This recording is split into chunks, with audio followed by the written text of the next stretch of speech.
Of all the troubling aspects of the presidency, none is more dangerous than the president's persistent pattern of lawlessness, his willingness to disregard the written law and instead enforce his own policies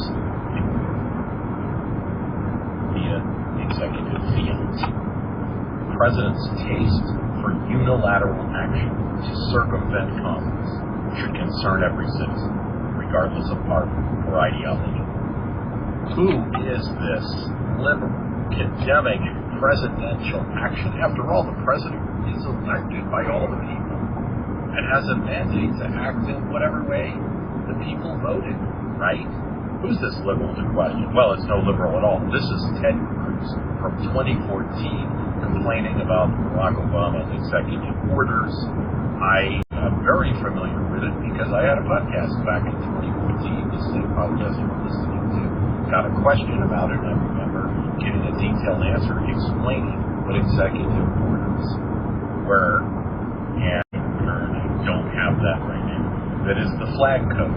This was Eisenhower's executive order instituting how you handle the flag, how it should be displayed properly.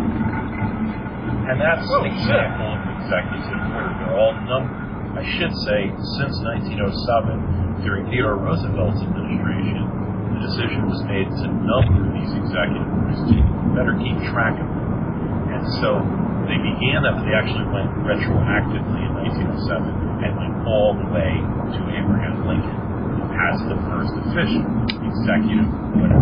And I believe it's like establishing a court independently all the way to Abraham Lincoln as the first official executive order. And I believe it's like establishing a military district of Louisiana at that time. This is during the Civil War. So, however, there are presidents before them that issued executive orders. They're just not in this numbering scheme. And there are various sources on the internet that see different things that we're calling executive orders than presidents issued. Certainly, like George Washington, very early on in his presidency, asks all of the heads of the department. That would have been Jefferson. That would have been Knox at War. Jefferson was at State. That would have been Hamilton at the Treasury. He would have had the largest department. So, presumably his report's got to be